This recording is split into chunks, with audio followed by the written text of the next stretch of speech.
Lieutenant Marcus Thompson stood tall in his crisp military uniform as he walked through the busy streets of London.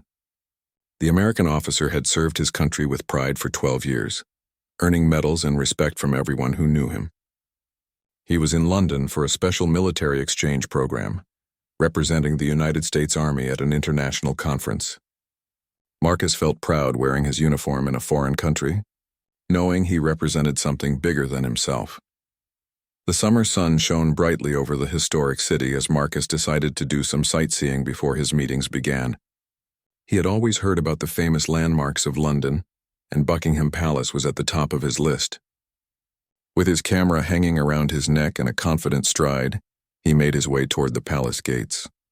The streets were crowded with tourists from all over the world, everyone eager to catch a glimpse of the iconic royal residence. As Marcus approached the palace, he noticed the crowd gathering around the Queen's Guard. These soldiers stood perfectly still in their distinctive red uniforms and tall bearskin hats. Marcus had seen pictures of them before, but seeing them in person was different. He watched as tourists took photos and tried to make the guards react, but the soldiers remained completely motionless.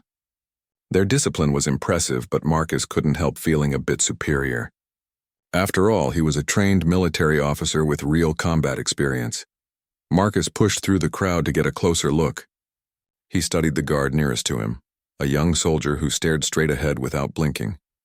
The guard's rifle was held firmly at his side, and his posture was absolutely perfect. Marcus thought about his own military training and all the difficult situations he had faced during his service. He had been deployed overseas twice and had led men through dangerous missions. Standing still and looking fancy seemed easy compared to what he had done. A group of teenagers nearby were making jokes and laughing as they posed for pictures with the guards. They made funny faces and waved their hands in front of the soldiers, trying to get any kind of reaction. The guards remained completely still, not even their eyes moving. Marcus felt a strange mix of respect and dismissiveness. These guards were clearly well trained in their specific role, but how would they handle a real crisis? Would they know what to do in actual combat? The American officer decided to move closer. He wanted to examine the guard's uniform and equipment more carefully. Marcus had always been interested in military traditions from different countries, and this was a perfect opportunity to learn something new. He stepped right up to the guard, standing just a few feet away. The soldier's face showed no emotion, no acknowledgement of Marcus's presence. It was as if Marcus wasn't even there. Something about being ignored bothered Marcus more than he expected. He was used to being acknowledged and respected when he wore his uniform. Other soldiers usually greeted him or at least nodded in recognition. But this Queen's Guard acted like Marcus was just another tourist with a camera. Marcus felt his pride starting to sting a little. He had worked hard to earn his rank and his reputation. Didn't that deserve some recognition? Marcus took a few steps to the side, positioning himself directly in the guard's line of sight. Still, there was no reaction. The soldier's eyes remained fixed on a point straight ahead, completely ignoring the American officer standing right in front of him. Marcus could see other tourists watching him now, probably wondering what the man in the American uniform was doing. Some of them held up their phones ready to record whatever might happen next. The American officer felt a strange impulse growing inside him. Maybe it was jet lag, or maybe it was just his competitive nature, but Marcus suddenly wanted to prove something. He wanted to show that American military training was just as good, if not better, than whatever training these ceremonial guards received. After all, ceremonies were just for show, right?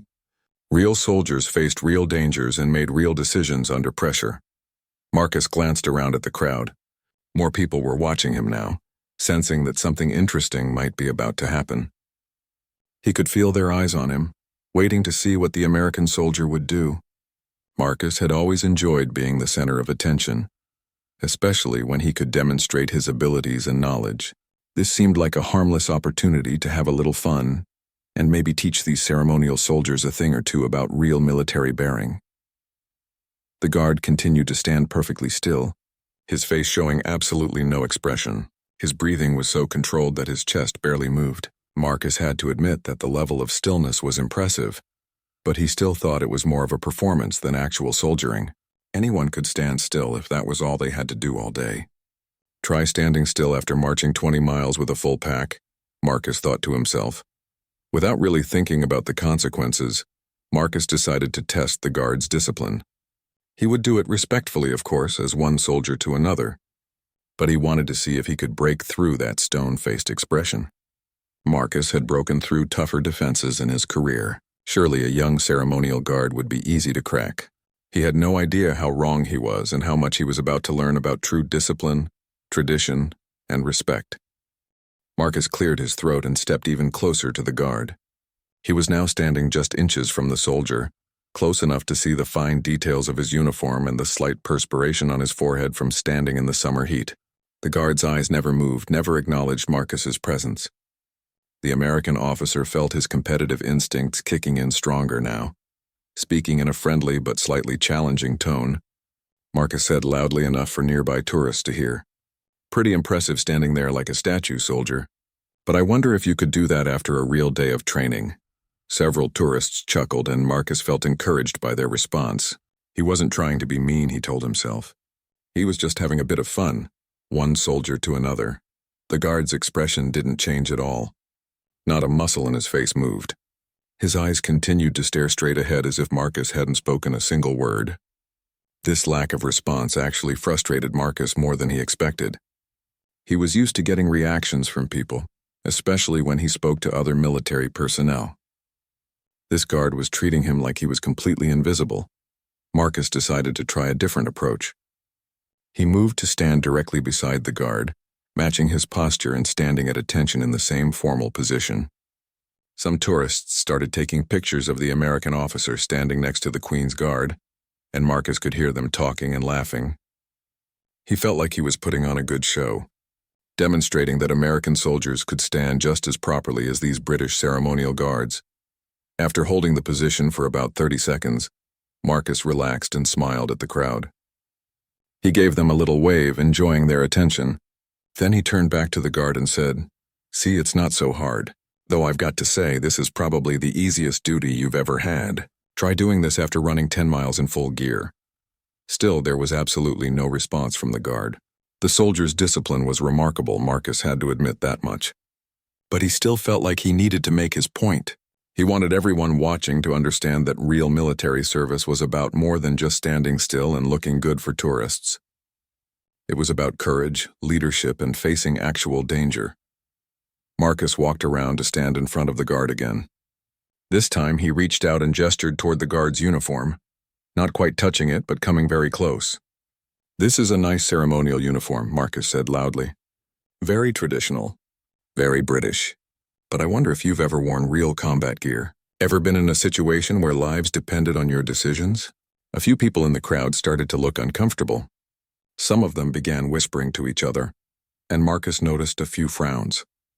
But he was too caught up in his own performance to really pay attention to their reactions. He was focused on the guard, still trying to get some kind of response, some acknowledgement that he had gotten under the soldier's skin. Then Marcus made his biggest mistake. Feeling emboldened by the attention and convinced that he was somehow proving a point, he reached out and actually tapped the guard's shoulder. It was a light tap, not aggressive, but it was physical contact. The moment his finger touched the red uniform, Marcus felt a shift in the atmosphere around him.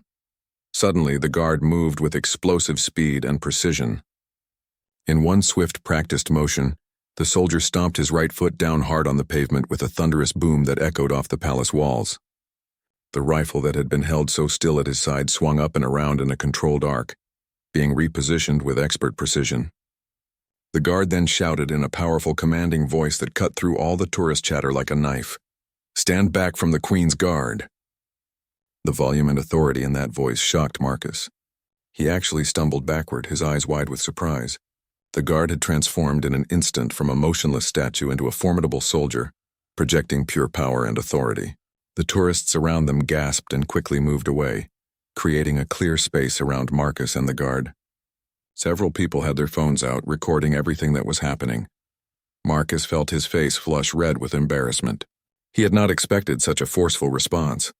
The guard's movements had been so sudden and so perfectly executed that it caught him completely off guard. Marcus realized in that moment that he had severely underestimated the soldier standing before him. This wasn't just some guy in a fancy costume. This was a highly trained professional who took his duty very seriously. The guard returned to his original position, standing perfectly still once again, his face showing no emotion. But something had changed. Marcus could feel it. The soldier had made his point without saying anything else. He had demonstrated that his stillness was not weakness or lack of training. It was controlled strength, disciplined power held in check until needed. Marcus stood there, frozen in his own embarrassment, unsure of what to do next. The tourists were all staring at him now, and not in the friendly, amused way they had been before. Some looked disappointed in him. Others looked almost angry. A few were shaking their heads. Marcus began to realize that he had crossed a line, that he had disrespected not just the guard, but an important tradition that these people valued. An older British gentleman in the crowd called out, "That was completely inappropriate, mate. You should know better, especially wearing that uniform." Other voices joined in, some in agreement. Marcus felt his stomach sink. He had come here feeling proud and superior, and now he was being called out by civilians. The shame started to settle over him like a heavy blanket. Marcus wanted to defend himself, to explain that he was just having fun, that he meant no real disrespect. But the words wouldn't come. Deep down he knew they were right. He had been showing off, trying to prove something that didn't need proving. He had let his pride override his judgment and his respect for another soldier's duty. Marcus stood frozen in place, his mind racing as he processed what had just happened. The guard had returned to his motionless stance, but the American officer could still feel the power of that commanding shout, echoing in his ears. He looked around at the crowd of tourists, seeing disappointment and judgment in their faces. Some were still recording him on their phones, capturing his embarrassment for the world to see. A security officer in a black uniform was now approaching through the crowd. Marcus's heart sank even further. This situation was getting worse by the second. The security officer, a stern-looking man in his 50s, walked straight up to Marcus and spoke in a firm but professional tone. "Sir, I'm going to have to ask you to step away from the guard station. You've disrupted the ceremonial duties, and that's not acceptable." Marcus felt his throat tighten. He wanted to explain himself, to say that he was a fellow military officer and meant no harm, but the words came out weak and unconvincing. "I apologize. I didn't mean to cause a problem. I'm military myself, and I was just curious about the traditions here." Even as he said it, Marcus knew how hollow his excuse sounded. The security officer's expression didn't soften. "Being military yourself makes this worse, not better. You should understand the importance of respecting another soldier's post. These guards are not attractions or entertainers. They are active duty soldiers of the British Army performing a serious role. Would you appreciate someone treating you this way while you were on duty?" The question hit Marcus like a punch to the gut. He thought about times when he had been on duty, standing watch at military installations, taking his responsibilities seriously, even when they seemed routine or boring. He thought about how angry he would have been if someone had mocked him or touched him while he was performing his duties. The answer was obvious, and it made him feel even worse about what he had just done. Marcus nodded slowly, his voice quiet. "No, sir. I wouldn't appreciate that at all. I understand. I was out of line." The security officer studied Marcus for a moment, seeming to consider whether to take further action. Finally, he pointed toward the edge of the palace grounds. "I think it would be best if you moved along now, and I would suggest thinking carefully about how you want to represent your country while you're here." Those words stung more than anything else. Marcus had always prided himself on being a good representative of the United States military. He had given speeches to young recruits about honor, discipline, and respect. And here he was, being told that he had embarrassed not just himself but his entire country. He nodded again, unable to meet the security officer's eyes. "Yes, sir. I understand. Again, I apologize." As Marcus began to walk away from the palace grounds, he could feel hundreds of eyes following him. The tourists who had been entertained by his earlier antics now watched him leave in disgrace. He heard snippets of conversation as he passed through the crowd. "Typical American arrogance," someone muttered. "No respect for tradition," another voice said. Each comment felt like another weight added to his shoulders. Marcus walked for several blocks before he finally stopped and leaned against a stone wall in a quiet side street. His hands were shaking slightly, and he felt a mixture of emotions swirling inside him. There was embarrassment, certainly, but also something deeper. He felt ashamed. Truly, genuinely ashamed of himself. This wasn't just about being caught doing something stupid. This was about realizing that he had violated his own principles without even recognizing it in the moment. He pulled out his phone and saw that he had several messages from colleagues attending the same conference. His stomach dropped as he realized that someone had probably already posted the video online. He was right. One of his fellow officers had sent him a link with the message, "Bro, is this you? This is going viral." Marcus clicked the link with trembling fingers. The video had already been viewed thousands of times. The comments section was brutal. People from around the world were criticizing his behavior, calling him disrespectful, arrogant, and entitled. Some comments were from other American military personnel, expressing their disappointment that one of their own had acted this way. Those comments hurt the most because Marcus knew they were right. Marcus sat down on a nearby bench, his head in his hands. His whole body felt heavy with regret. He thought about his parents, who had raised him to respect others and to understand that wearing a uniform was a privilege and a responsibility.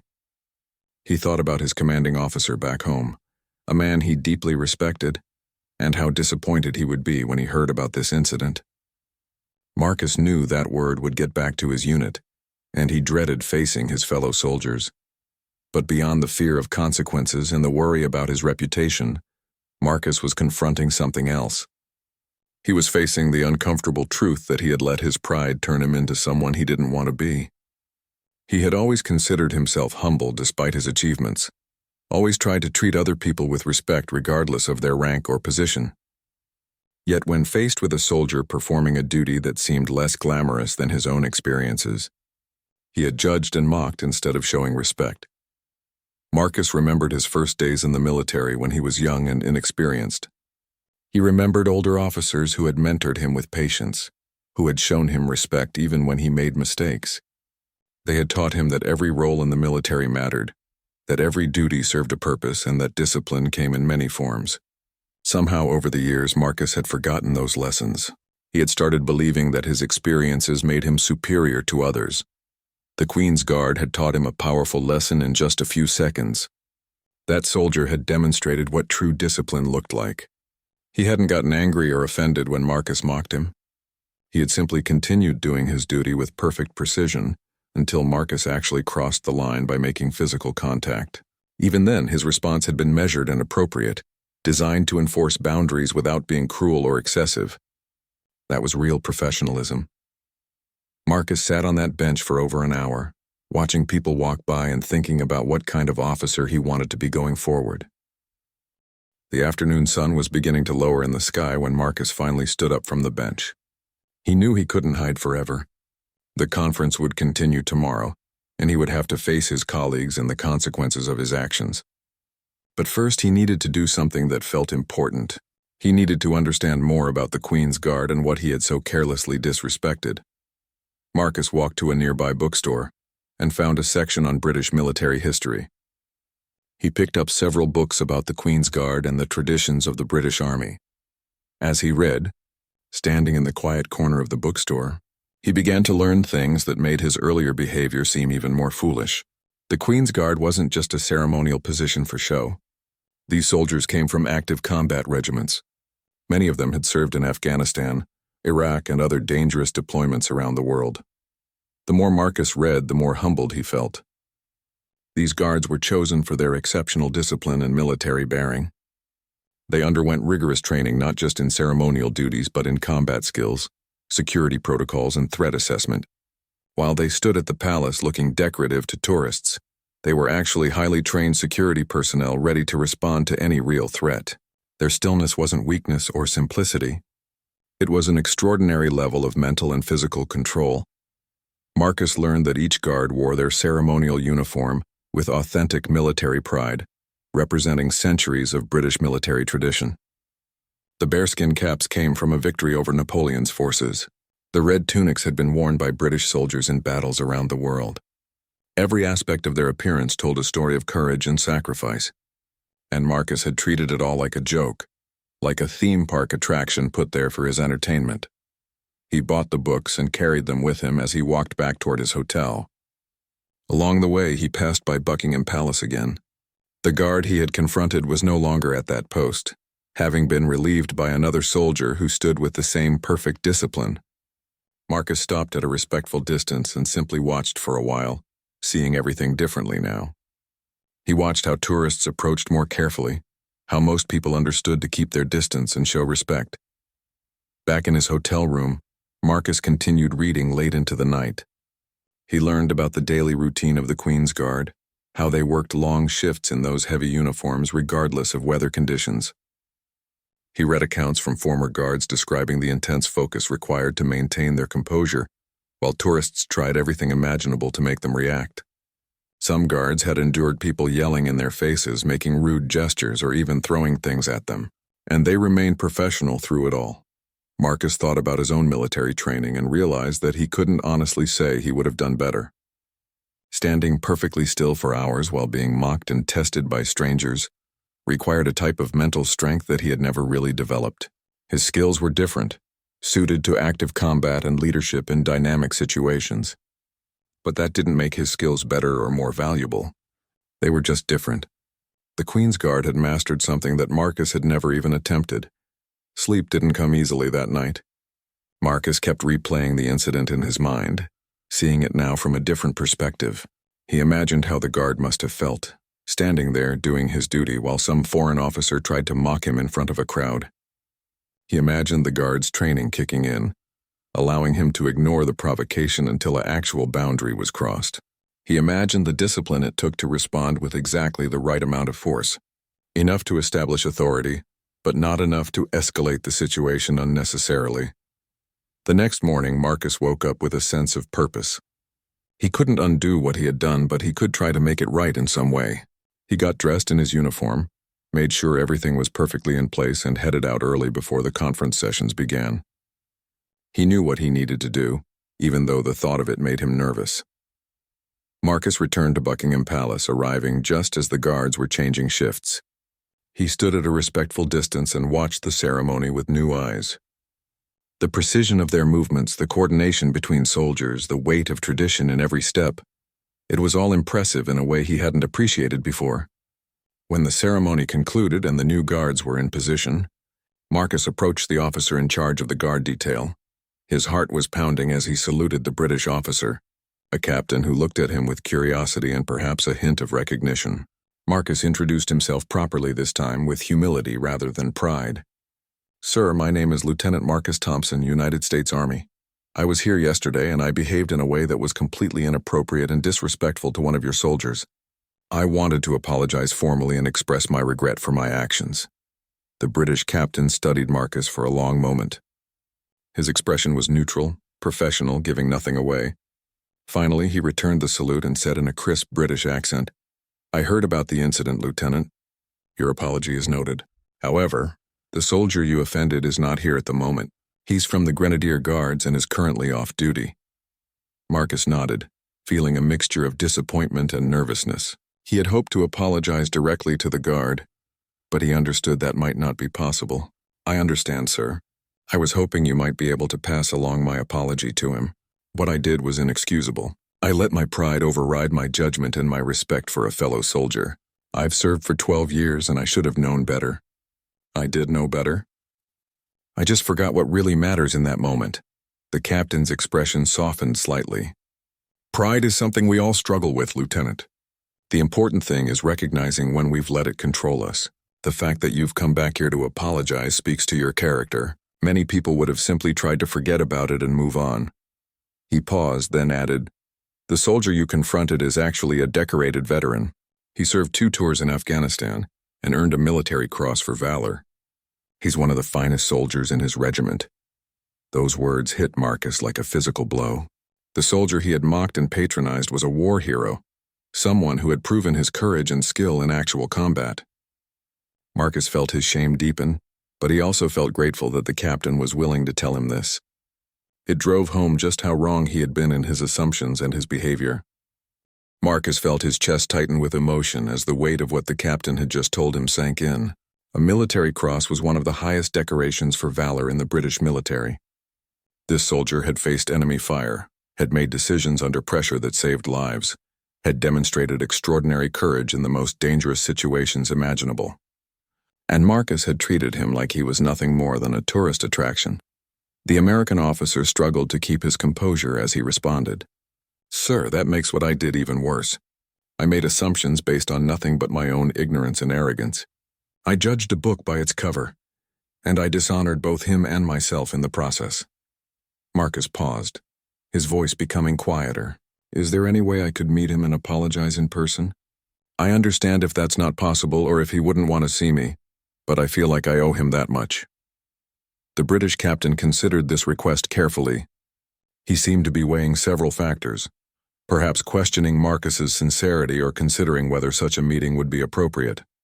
After a long moment he spoke. "The guardsman's name is Lance Sergeant James Mitchell. I can't promise anything, but I can reach out to him and ask if he would be willing to meet with you. If he agrees, I'll arrange it. But Lieutenant Thompson, you should know that Sergeant Mitchell is an exceptionally professional soldier. When I spoke to him about the incident, he wasn't angry or offended. He simply said he was doing his duty, and that the matter was closed as far as he was concerned." That response somehow made Marcus feel even worse. Mitchell hadn't held a grudge or complained about the incident. He had simply continued doing his job with the same professionalism he always showed. Marcus realized that while he had been consumed with embarrassment and regret, Mitchell had probably not given it much thought at all. That level of emotional discipline was yet another thing Marcus needed to learn from this experience. Marcus provided his contact information to the captain and thanked him for his time and understanding. As he walked away from the palace, he felt a strange mixture of hope and dread. He hoped that Mitchell would agree to meet with him, but he dreaded having to face the man directly and acknowledge his behavior. Still, Marcus knew it was something he needed to do. Running from mistakes didn't make them go away. It just let them fester and grow. The military conference continued throughout the day, but Marcus found it hard to concentrate. He participated in the discussions and panels, but his mind kept drifting back to the incident and the upcoming possibility of meeting Sergeant Mitchell.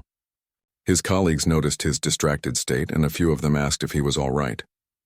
Marcus considered telling them what had happened, but he wasn't ready to talk about it yet. He needed to make things right first. That evening, Marcus received a text message from an unknown British number. His hands trembled slightly as he opened it. The message was brief and formal. "Lieutenant Thompson, this is Lance Sergeant James Mitchell. Captain Reynolds passed along your request for a meeting. I'm willing to meet with you tomorrow at 1400 hours at the Wellington Barracks if that works for your schedule. Regards, L.S. Mitchell." Marcus immediately replied, confirming that he would be there. He spent the rest of the evening preparing what he wanted to say. He wrote down his thoughts, trying to find the right words to express his regret and his newfound understanding. But everything he wrote seemed inadequate. How could words really convey the depth of what he had learned and how much he had changed his perspective? Still, he had to try. The next day seemed to move in slow motion. Marcus attended the morning sessions of the conference, but he was counting down the hours until his meeting with Sergeant Mitchell. When the time finally came, he left early to make sure he arrived with time to spare. Wellington Barracks was the home base for several of the guard regiments, and Marcus felt a sense of nervous anticipation as he approached the gate. After checking in with security and being directed to a small meeting room, Marcus waited. He stood at attention, feeling that sitting down would somehow be disrespectful. His palms were sweating, and he found himself rehearsing his apology over and over in his mind. When the door finally opened, Marcus's breath caught in his throat. Sergeant Mitchell entered the room in his regular duty uniform, not the ceremonial red tunic Marcus had seen him wearing at the palace. He was younger than Marcus had expected, probably in his late 20s, with a lean build and sharp eyes that seemed to take in everything at once. Mitchell's posture was perfect, his uniform immaculate, and his bearing showed the quiet confidence of someone who had nothing to prove. Marcus immediately saluted, holding it until Mitchell returned the gesture. Then, before Mitchell could say anything, Marcus spoke. "Sergeant Mitchell, thank you for agreeing to meet with me. I know you didn't have to do that, and I appreciate your willingness to hear me out." He paused, gathering his courage. "What I did at the palace was inexcusable. I behaved like an arrogant fool, and I disrespected you and your service in front of a crowd of people. There's no excuse for my behavior, and I want you to know how deeply sorry I am." Mitchell listened quietly, his expression neutral. When Marcus finished, there was a moment of silence that felt like it lasted forever. Then Mitchell spoke, his voice calm and measured. "Lieutenant, I appreciate your apology. Honestly, I've dealt with far worse during my time on guard duty. Tourists do all kinds of things, and I've learned not to take it personally. It's part of the job. Marcus shook his head. But I wasn't just a tourist. I'm a fellow military officer. I should have known better. I should have shown respect for your duty and your service. Instead, I let my pride convince me that what I've done somehow made me superior to you. I was wrong. Not just a little wrong, but completely wrong. Mitchell's expression softened slightly. What made you come back? Most people would have just moved on and tried to forget about it.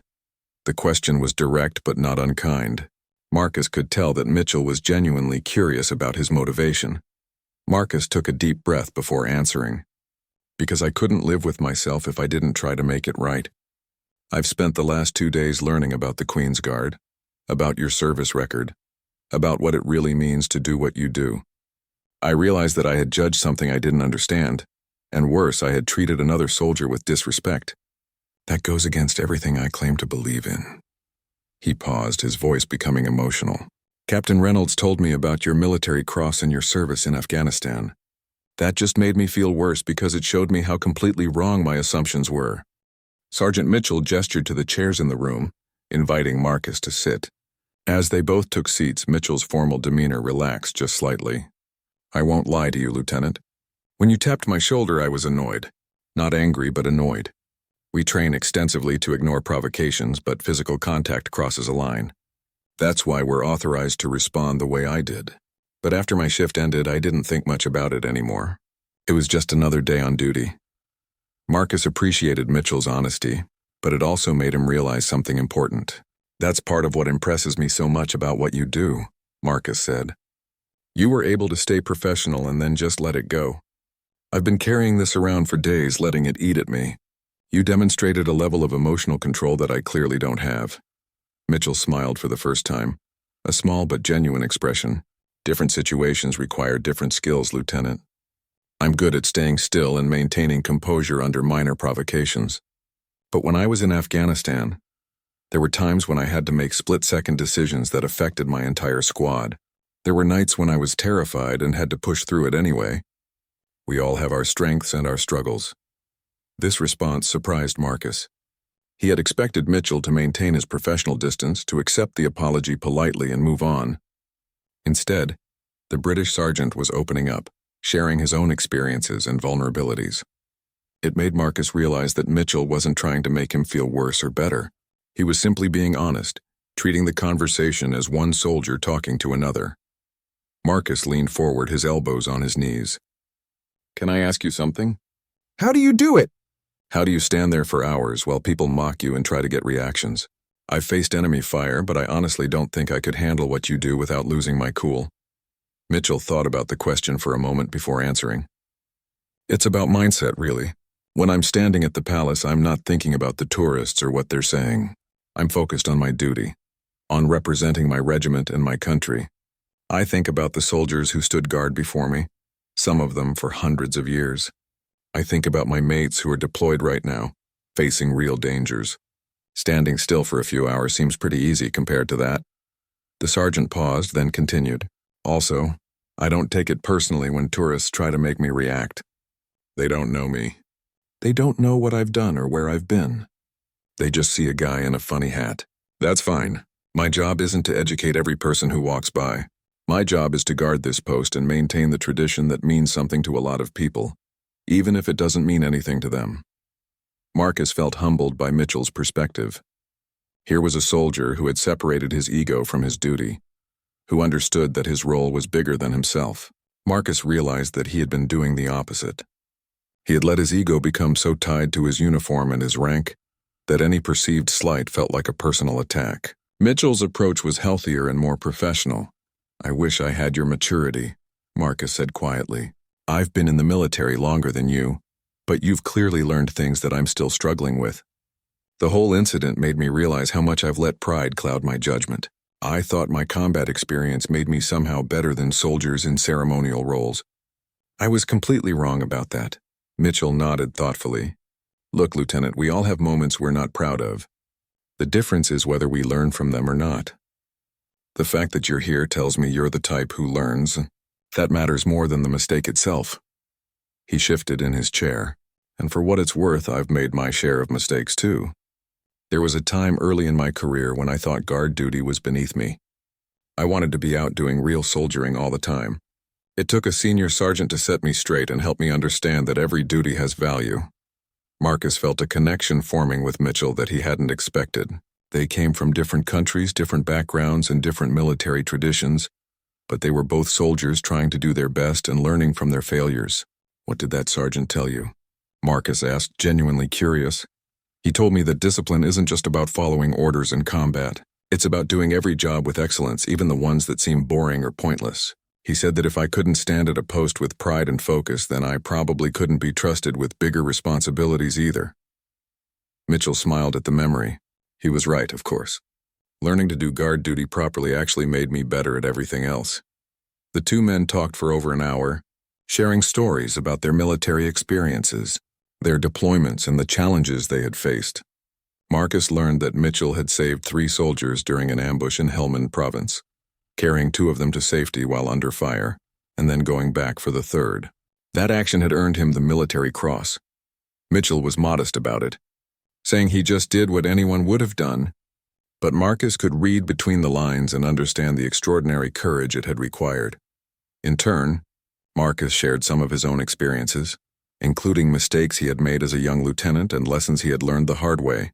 He found himself being more honest than he usually was with other soldiers, admitting to fears and doubts that he normally kept hidden. Mitchell listened without judgment, occasionally nodding or asking questions that showed he truly understood. As their conversation began to wind down, Marcus felt like a weight had been lifted from his shoulders. The shame and embarrassment he had been carrying hadn't disappeared completely, but they had been transformed into something more useful. He felt motivated to be better, to learn from this experience and apply those lessons going forward. Mitchell stood up and Marcus followed suit. The British sergeant extended his hand and Marcus shook it firmly. "Thank you for coming here today, Lieutenant Thompson," Mitchell said. "It took courage to face this head-on instead of running from it. I respect that." "Thank you for giving me the chance to apologize properly," Marcus replied. "And thank you for sharing your experiences with me. You've taught me more in the last hour than I've learned in months." "I mean that sincerely," Mitchell smiled. "We all help each other get better, right? That's what being part of something bigger than ourselves means." He walked Marcus to the door, then paused before opening it. "If you're still in London next week, my regiment is hosting an open day where we show people what we actually do, beyond the ceremonial stuff. You're welcome to come if you're interested. I'd give you some good stories to take back to America." Marcus's face lit up. "I'd be honored to attend. Really honored. Thank you for the invitation." They exchanged contact information, and Marcus left the barracks feeling like he had gained not just forgiveness, but also a friend. The experience had started as one of the worst moments of his military career, and had somehow transformed into one of the most meaningful. Walking back through London streets, Marcus reflected on everything that had happened over the past few days. He had learned that discipline came in many forms, that respect should be given freely rather than earned through competition, and that true strength sometimes meant admitting weakness. He had learned that every soldier's role mattered regardless of how glamorous or dangerous it appeared on the surface.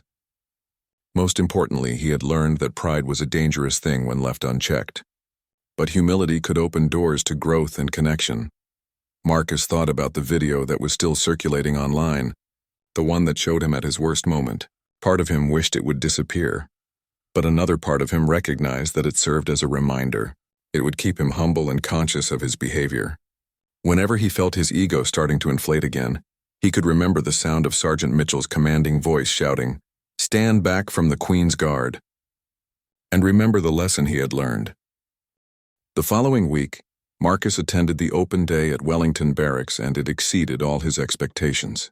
Sergeant Mitchell personally gave him a tour, showing him the rigorous training that ceremonial guards underwent. Marcus watched as soldiers practiced their movements with precision, learning that every step and every turn had to be executed perfectly. He saw the physical conditioning required to stand still for hours in heavy uniforms, the mental exercises used to maintain focus under distraction, and the detailed security protocols that most tourists never realized were in place. Mitchell introduced Marcus to several other members of his regiment, and Marcus was struck by the camaraderie and professionalism of the group. These soldiers came from diverse backgrounds and had served in various deployments around the world. Some had seen intense combat. Others had specialized in different military skills, but they all shared a common commitment to excellence and service. Marcus felt privileged to be welcomed into their community, even temporarily. During a demonstration of the changing of the guard ceremony, Mitchell explained the symbolism behind each movement and the history of each tradition. Marcus learned that nothing was arbitrary. Every aspect of the ceremony had meaning, representing values like loyalty, duty, courage, and sacrifice. Understanding this context made Marcus appreciate the ceremony in a completely new way. It wasn't just a show for tourists. It was a living connection to centuries of military heritage. After the open day concluded, Mitchell invited Marcus to join several soldiers for dinner at a local pub. Marcus hesitated at first, not wanting to intrude, but Mitchell insisted that he was welcome. Sitting around a table with these British soldiers, sharing stories and laughter, Marcus felt a sense of belonging that transcended national boundaries. They were all part of the same profession, all dedicated to serving something greater than themselves. One of the older soldiers, a sergeant major with gray hair and decades of service, asked Marcus about his experience at the palace. Marcus had been dreading this question, but he decided to answer honestly. He told them the whole story, not leaving out any of the embarrassing details, and he explained how much he had learned from the experience. To his surprise, they didn't mock him or judge him harshly. Instead, they listened with understanding and shared their own stories of mistakes and learning experiences. "We've all had moments where we had to eat humble pie," the sergeant major said, raising his glass. "The mark of a good soldier isn't never making mistakes. It's owning them and growing from them. You did that, Lieutenant. That deserves respect." The others raised their glasses in agreement, and Marcus felt his eyes getting misty. He had expected judgment and had found acceptance instead. The rest of Marcus's time in London passed quickly. He attended the remaining conference sessions with renewed focus and energy, contributing thoughtfully to discussions and forming genuine connections with military personnel from various countries. He made a point of sharing what he had learned about humility and respect, using his own experience as an example. Some of his colleagues were surprised by his openness about his mistake, but many told him privately that they appreciated his honesty and had learned from his story. On his last day in London, Marcus returned to Buckingham Palace one final time. Sergeant Mitchell wasn't on duty that day, but Marcus didn't mind. He stood at a respectful distance with the other tourists and simply watched the guards perform their duties. He saw them differently now, understanding the discipline and dedication behind the ceremonial appearance. When tourists around him tried to make the guards react, Marcus gently suggested they show more respect. Some listened, some didn't, but Marcus felt good about speaking up. Before heading to the airport, Marcus stopped at a military supply store and purchased a small British flag pin. It wasn't much, but he wanted something to remind him of this experience and the lessons he had learned. He planned to put it in his office back home, where he would see it every day.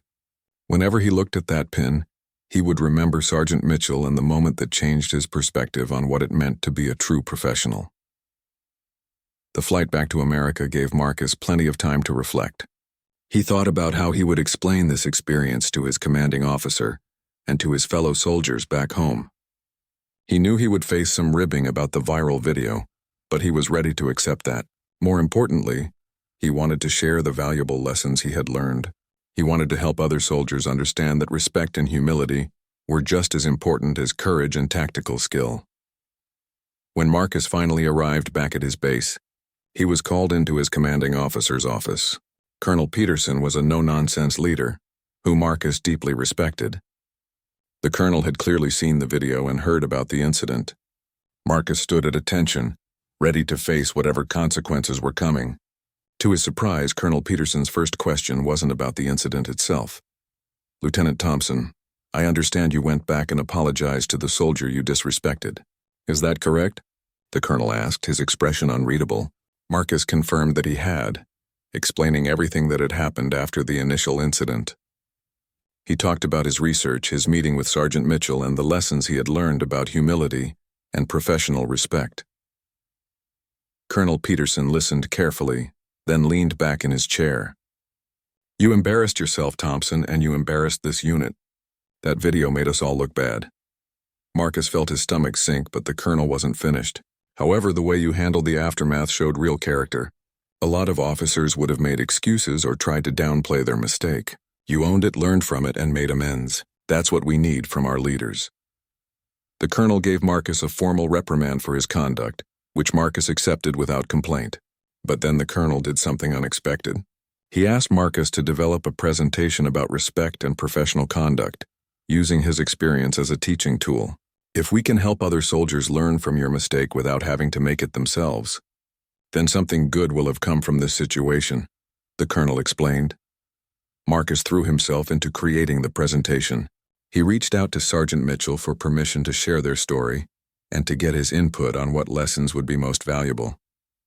Mitchell not only agreed but also contributed his own perspective, explaining what it felt like to be on the receiving end of disrespectful behavior and how he maintained his professionalism in difficult situations. The presentation became popular within Marcus's unit and eventually spread to other bases. Marcus found himself giving talks to soldiers at various stages of their careers, sharing his story of pride, humiliation, and redemption. Some audience members laughed at the video, but they also paid attention to the serious messages about respect, humility, and the importance of honoring every soldier's role. Marcus maintained contact with Sergeant Mitchell through email and occasional video calls. They had formed an unexpected friendship that bridged the Atlantic Ocean. Mitchell shared updates about his regiment, and Marcus told him about the impact their story was having on American soldiers. Mitchell seemed pleased that something positive had come from the incident, though he remained characteristically modest about his own role in Marcus's transformation. Months after returning home, Marcus received a package from England. Inside was a framed photograph of the Queen's Guard, signed by Sergeant Mitchell and several other members of his regiment. The inscription read, "To Lieutenant Thompson, a soldier who had the courage to face his mistakes and grow from them. With respect and friendship, the Grenadier Guards." Marcus hung the photograph in his office next to the British flag pin, creating a small reminder of one of the most important lessons of his military career. Looking back on the experience, Marcus realized that the worst moment of his career had become a catalyst for genuine growth. He was a better officer now, more conscious of his behavior, more respectful of others, and more willing to admit when he was wrong. He had learned that true strength included vulnerability, that discipline came in many forms, and that every soldier deserved respect regardless of their specific role or duties. The viral video still existed online, a permanent record of Marcus's mistake. But Marcus no longer felt only shame when he thought about it. He also felt gratitude for the hard lesson it had taught him, and for the friendship with Sergeant Mitchell that had emerged from his lowest moment. He had challenged the Queen's Guard and immediately regretted it, but through that regret he had found a better version of himself. And that, Marcus believed, was worth all the embarrassment and humiliation he had endured along the way.